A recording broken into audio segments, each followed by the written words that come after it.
Hi, my name is Annelies James. Welcome to Colleagues Getting Coffee, and today I am joined by Alison Edgar, the Entrepreneur's Godmother. Hello. Hi, Annelies. Welcome. Thank you for having me.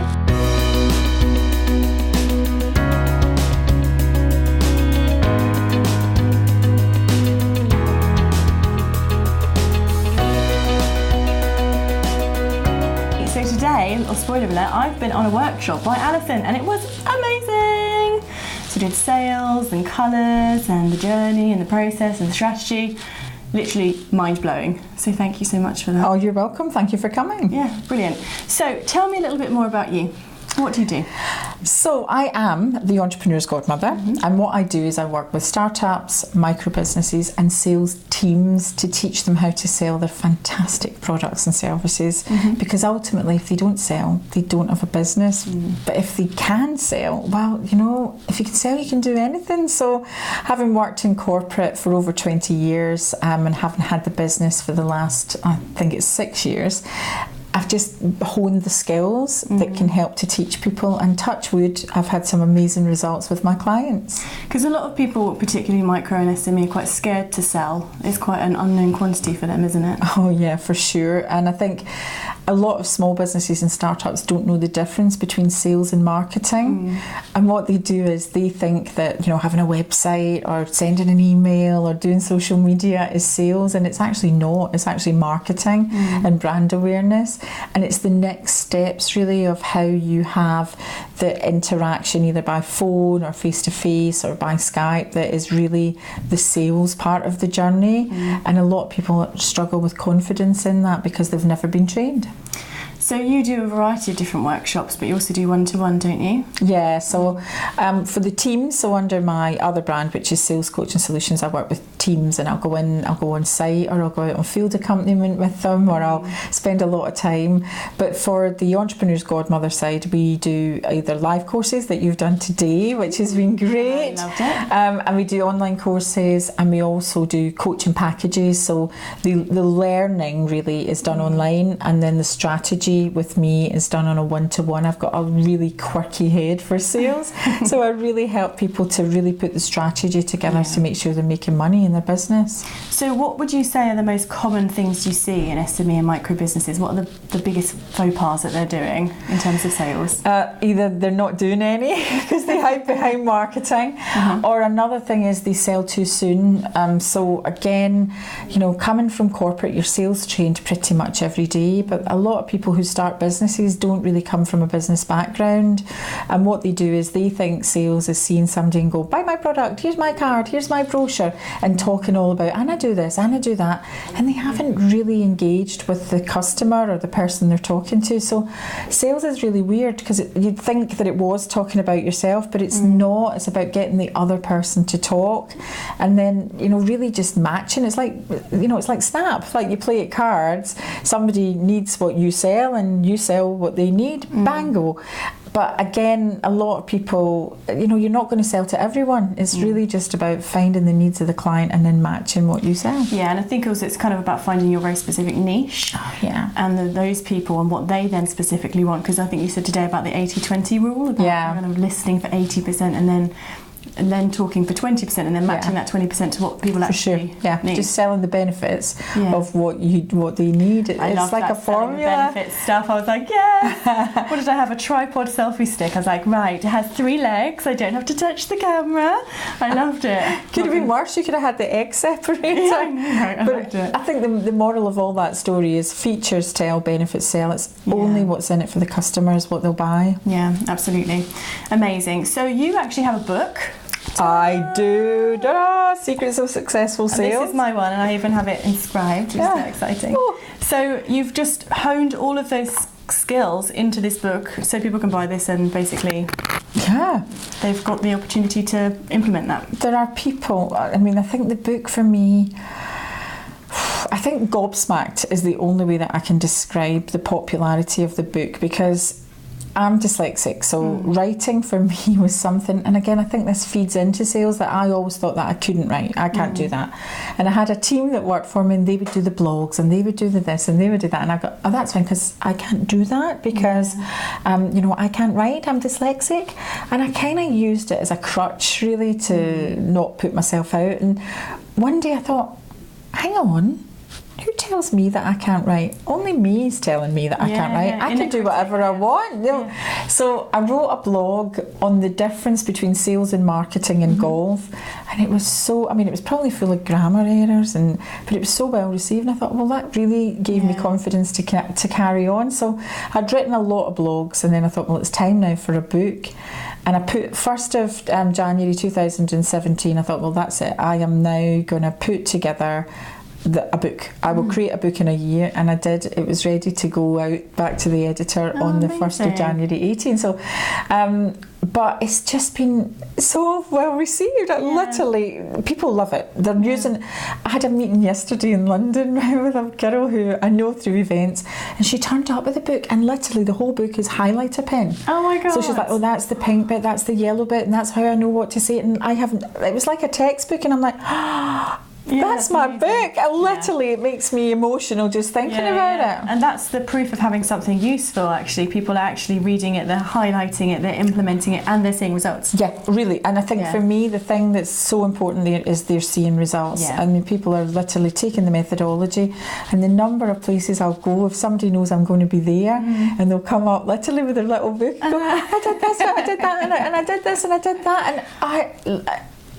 And it's beyond my wildest so nice dreams. To inspire people like that. Incredible, and you know, it made that whole year just worthwhile, because people are just adoring it and doing really well. That's the thing. And it's on the WH Smith top. I know, yeah. Oh, so the whole journey, it sold out on Amazon on launch day, and like people that were ordering it had to wait 2 weeks. Some people had to wait 2 weeks to get a copy of the book.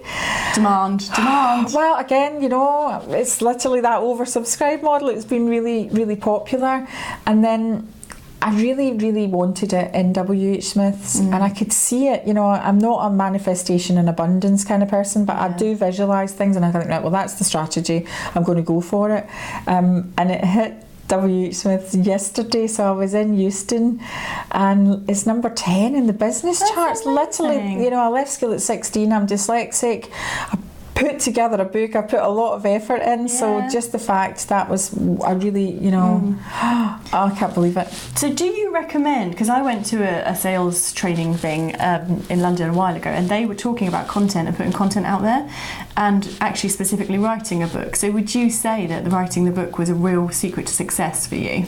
Yeah, I mean, I think for me, I've always had big goals, and the sales training industry is quite a male-dominated industry.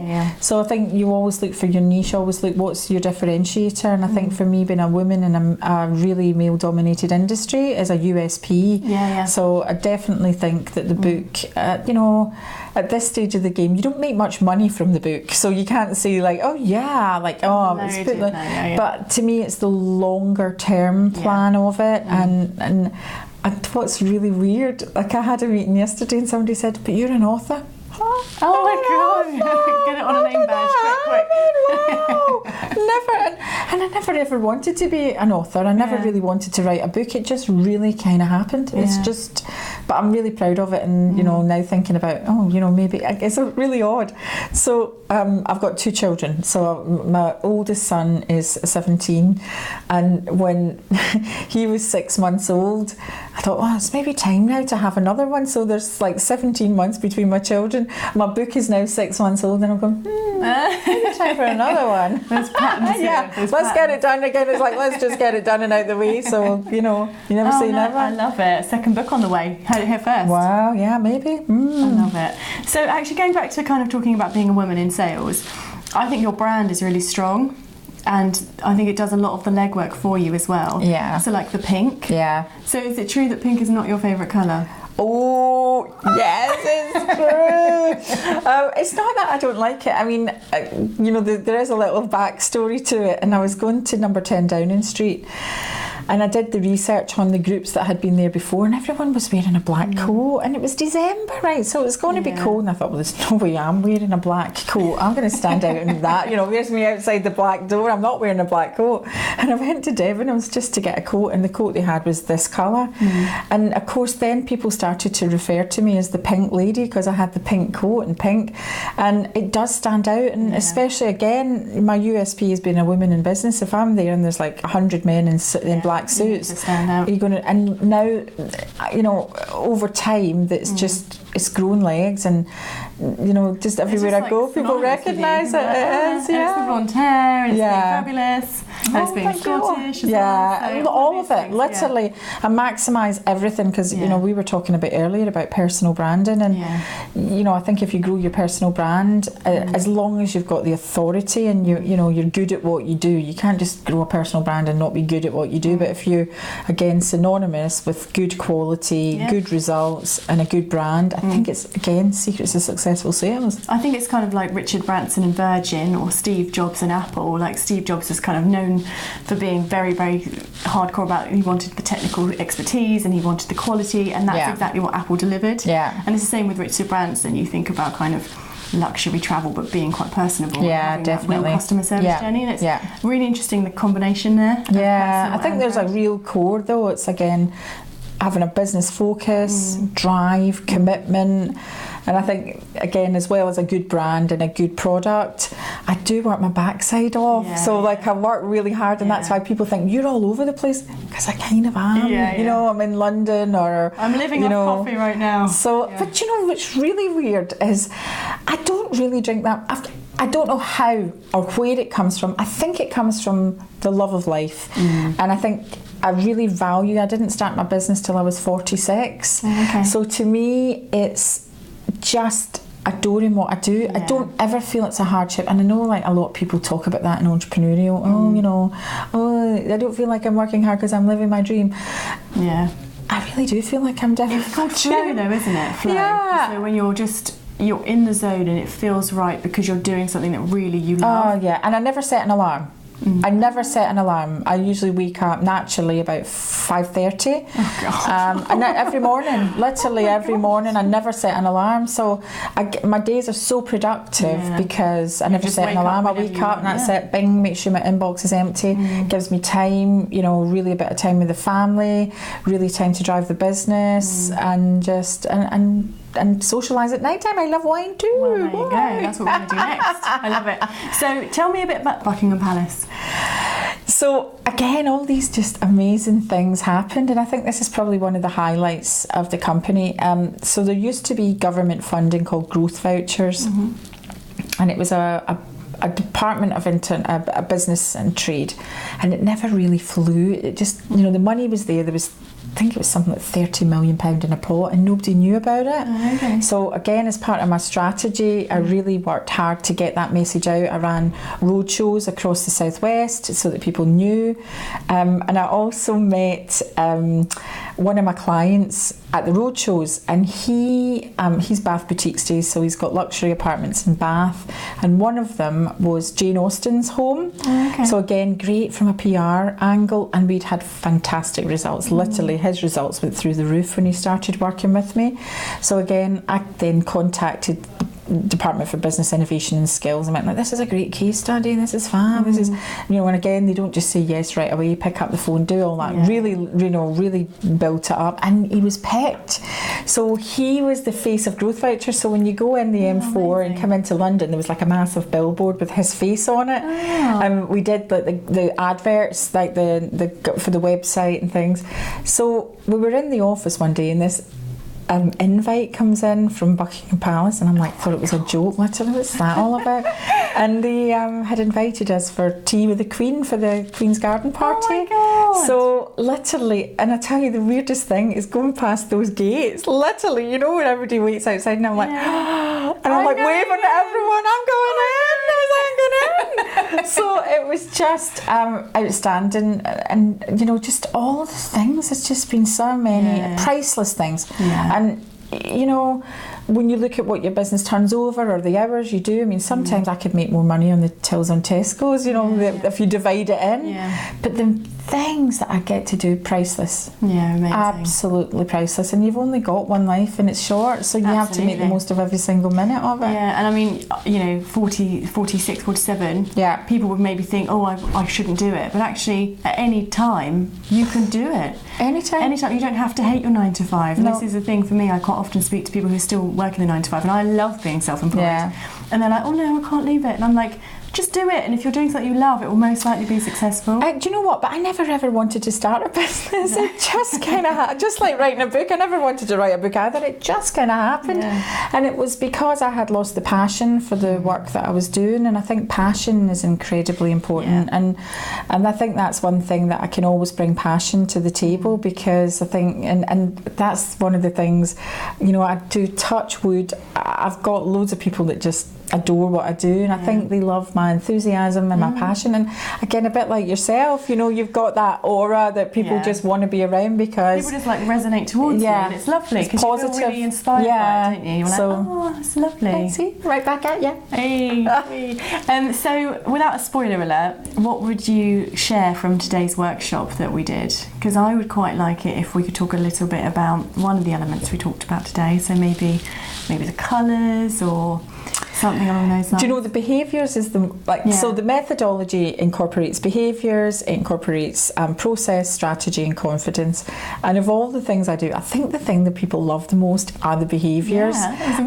So it's based on Carl Jung's psychology, it's based on DISC, and we use NSIZE as the tool that we teach from, which is William Moulton Marsden studies, but it's people are task focused, relationship, introvert or extroverts, and we talk about the reds, the yellows, the greens and the blues. Brilliant. And we do it as a group, and we get everybody to join in. And I think that's the thing, you know, people moving around, not just me up the front talking all the time. It's just really engaging and interactive. So I think actually, and it gets you to understand why you can sell easier to some people than others, and how you adapt. And you know, the methodology is based on what the top performers did. So I was a top performer. What did I do and what did my colleagues? It wasn't just me, but what was the thread? What was the trend? Where was the data? And it was around, you know, they could sell to everyone. They got on with everyone because they adapted to different people. So I would say that's the bit that people, they love that bit. They love that bit. So I loved it. I was like, I'm a red yellow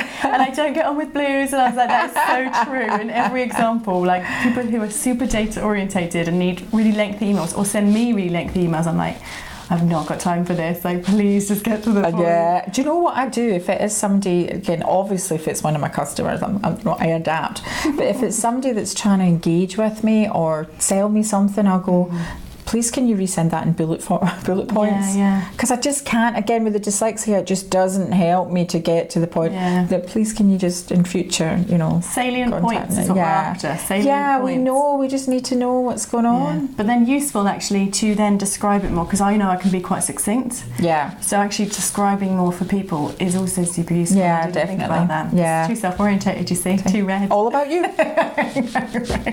I love it. So we talked briefly about LinkedIn. Yeah, we did. And using content and posting quite frequently. Yeah, we did. So LinkedIn is a super powerful tool then for you and your business. Oh, I think that LinkedIn's probably our biggest marketing vehicle.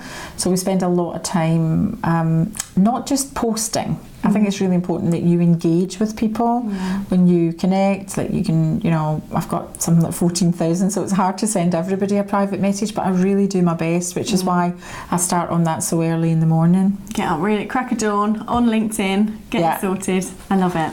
So what are you working on right now then?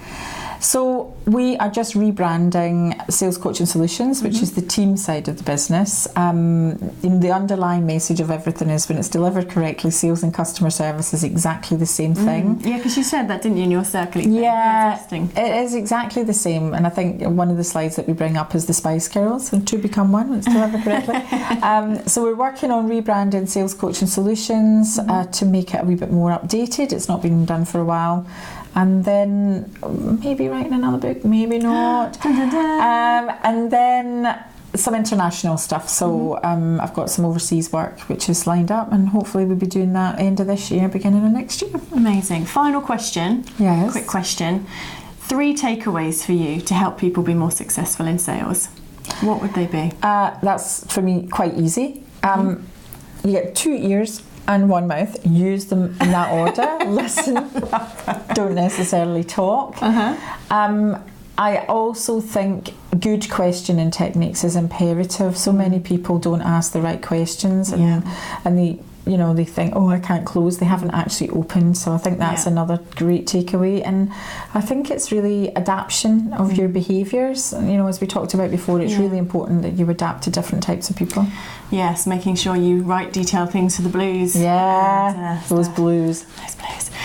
So where can people find more information about you?